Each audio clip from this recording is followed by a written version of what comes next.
My dear students, আশা করছি তোমরা খুব ভালো আছো এবং কনসিস্টেন্টলি তোমাদের প্রিপারেশন কন্টিনিউ করছো।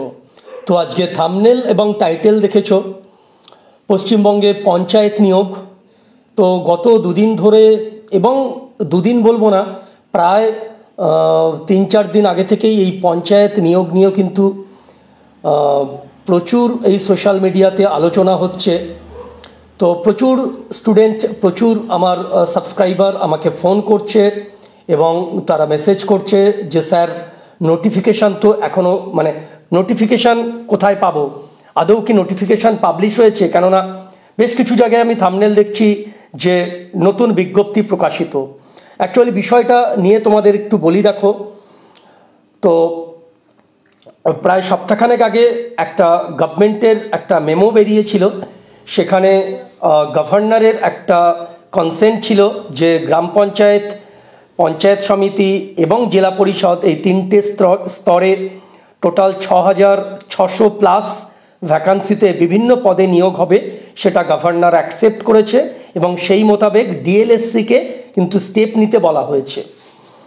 তো অর্থাৎ পঞ্চায়েতে কিন্তু নিয়োগের একটা ব্যাপার কিন্তু রাজ্য কিন্তু চিন্তাভাবনা অবশ্যই করেছে, যেটা কিন্তু আমরা মাস দেড়েক আগে আমরা সংবাদপত্রেও দেখেছি। কিন্তু এখনও কিন্তু আজকের ডেটেও কিন্তু এখনও কিন্তু নিয়োগের জন্য কিন্তু বিজ্ঞপ্তি আসেনি। তোমরা বিভ্রান্ত হবে না। যেটা হয়েছে সেটা হচ্ছে নতুন পোর্টাল চালু হয়েছে।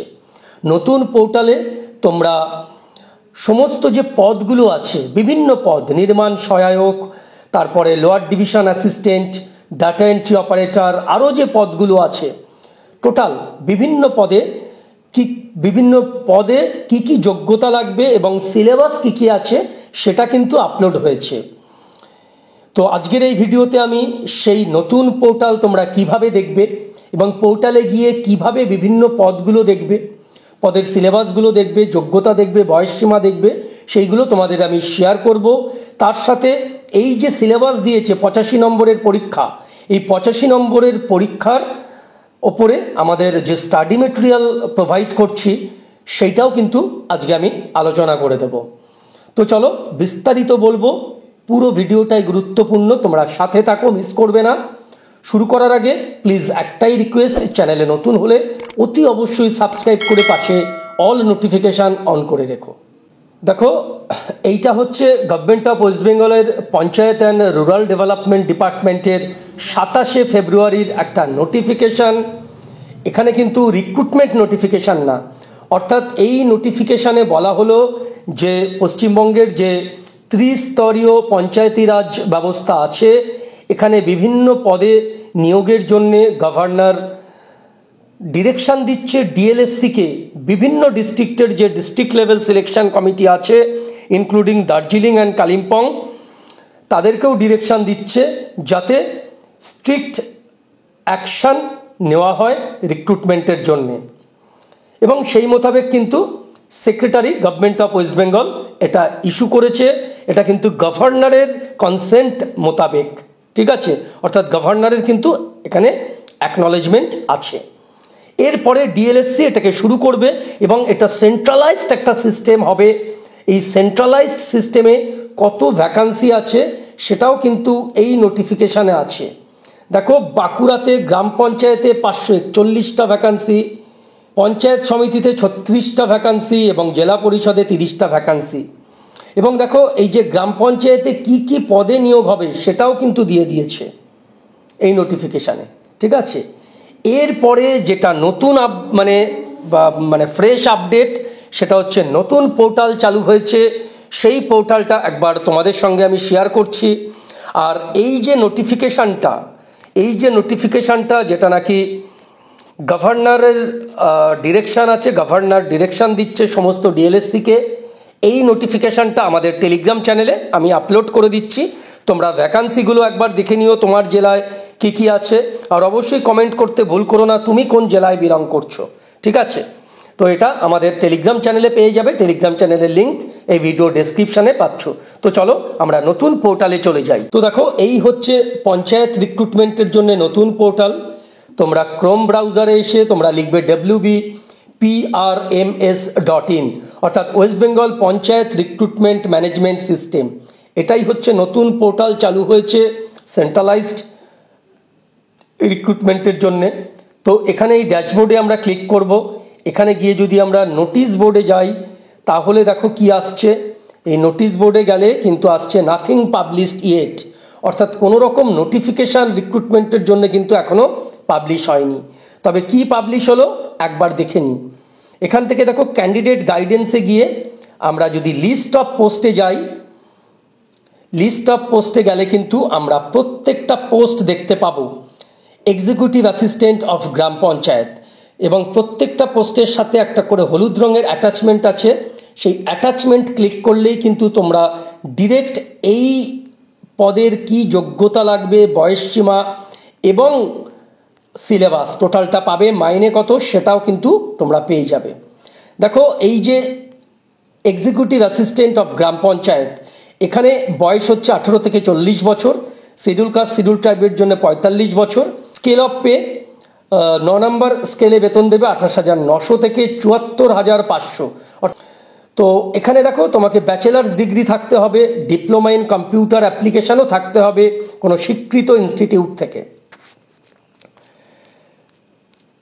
সিলেবাস দেখো ইংরাজিতে 25, বাংলায় 25, অঙ্কে 25,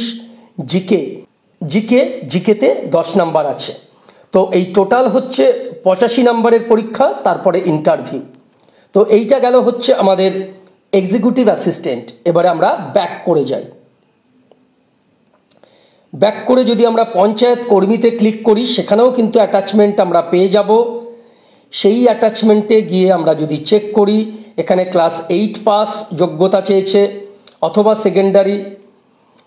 এজ হচ্ছে ওই 18 থেকে 40 বছর, রিজার্ভেশন পলিসি অনুযায়ী এজ রিল্যাক্সেশন আছে, এবং স্কেল অফ পে হচ্ছে লেভেল 1-এ বেতন দেবে, অর্থাৎ এটা গ্রুপ ডি স্কেল। এখানে এমসিকিউ পরীক্ষা হবে ইংরাজি 10, বেঙ্গলি 13, অঙ্ক 10 এবং জিকে 10, আর ইন্টারভিউ 15 নম্বরের। তো আমরা এখানে যে কটা পদ আছে প্রত্যেকটা পদের জন্যেই কিন্তু আমরা দেখতে পাবো যে বয়স 40 বছর ঊর্ধ্বসীমা, এবং কোয়ালিফিকেশান কিন্তু ডিফারেন্ট আছে। ঠিক আছে, নির্মাণ সহায়ক বলে একটা পদ আছে, সেখানে কিন্তু ইঞ্জিনিয়ারিংয়ের ডিগ্রি বা ডিপ্লোমা দরকার। ঠিক আছে, তো ক্লার্ক কাম টাইপিস্ট আছে, ডেটা এন্ট্রি অপারেটর আছে, পিওন আছে, বিভিন্ন পদ আছে। তোমরা যেখানেই ক্লিক করো, ঠিক আছে, সব জায়গায় কিন্তু এখন আপলোড হয়নি। ডেটা এন্ট্রি অপারেটর আমরা দেখছি এখনও তোমার অ্যাটাচমেন্ট আপলোড করেনি, ক্লার্ক কাম টাইপিস্ট অবধি হয়েছে। তো এই সিলেবাস অনুযায়ী আমাদের একটি ইংরাজির স্টাডি মেটেরিয়াল আমি তৈরি করেছি, সেটা একবার তোমাদের সঙ্গে শেয়ার করছি।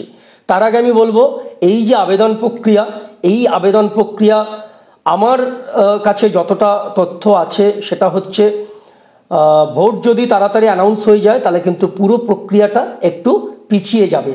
তবে আবারও বলছি, এই যে টোটাল রিক্রুটমেন্ট প্রায় 7,000-এর কাছাকাছি ভ্যাকান্সি, এটা কিন্তু একটা গোল্ডেন অপরচুনিটি। তোমরা এখন থেকে প্রিপারেশান শুরু করো, কাট থ্রোট কম্পিটিশান হবে, ঠিক আছে, যাতে তোমরা ভালোভাবে তোমাদের পরীক্ষাটা দিতে পারো এমসিকিউ, সেটা তোমরা একটু সিরিয়াসলি নাও। চলো আমরা এবারে আমাদের ইংরাজির স্টাডি মেটেরিয়ালটা দেখিয়ে দিচ্ছি। তো এই হচ্ছে ইংরাজির একটা স্টাডি মেটেরিয়াল করেছি। এখানে 1 ওয়ার্ড সাবস্টিটিউশন তোমরা পাবে, এবং তোমাদের ভোকাবুলারির জন্য এখানে ইংরাজি থেকে বাংলা করে দেওয়া আছে যার ভোকাবুলারি। এগুলো কিন্তু অ্যালফাবেটিক্যালি করার চেষ্টা হয়েছে, একবার দেখে নিও। ফিলান্থ্রপিস্ট অর্থাৎ মানব হিতৈষিকারী ব্যক্তি বা বিশ্বপ্রেমিক, মিসান্থ্রপিক ঠিক উল্টো মানব বিদ্বেষী। ঠিক আছে, তো তোমরা আরও যেটা পাবে সেটা হচ্ছে এখান থেকে তোমরা এখান থেকে অ্যাপ্রোপ্রিয়েট প্রিপোজিশনও পেয়ে যাবে, ইডিয়ামস, ফ্রেজাল ভার্ভ, তারপরে তো 1 ওয়ার্ড সাবস্টিটিউশন বললাম, অ্যান্টোনিম, সিনোনিম, টোটালটা কিন্তু তোমরা পেয়ে যাবে এখান থেকে। তো এই পুরো ইংরাজি সেটের পিডিএফ কি করে পাবে আমাদের ডেসক্রিপশান বক্সে দেওয়া থাকলো। আর এছাড়া আমাদের জেনারেল অ্যাওয়ারনেস বা জিকের যে স্টাডি মেটেরিয়ালটা, সেটাও কিন্তু আমাদের মেটেরিয়াল আছে। সেটা কি করে পাবে সেটাও তোমরা একবার দেখে নিও ডেসক্রিপশান বক্সটা। সেই জিকের মেটেরিয়ালসটা দেখালাম না, সেখানে লুসেন্টের জিকে আছে এবং আরও সম্ভাব্য যেগুলো বিভিন্ন পরীক্ষার প্রশ্ন যেগুলো এক্সপেক্টেড কোশ্চেন সেগুলো কিন্তু আছে, ওয়ান লাইনার আছে, অর্থাৎ স্ট্যাটিক জিকের কিন্তু একটা বেসিক টু অ্যাডভান্স তোমাদের কিন্তু একটা সেট আছে। টোটাল সেটটা ইংরাজি এবং জিকের কি করে পাবে, ডেসক্রিপশন বক্স একবার দেখে নাও। তো চলো আজকের মতন এতটুকুই। ভিডিওটা ইনফরমেটিভ হলে একটা লাইক দিও, বন্ধুদের সাথে শেয়ার করো, আর চ্যানেলে নতুন হলে সাবস্ক্রাইব করে দিও।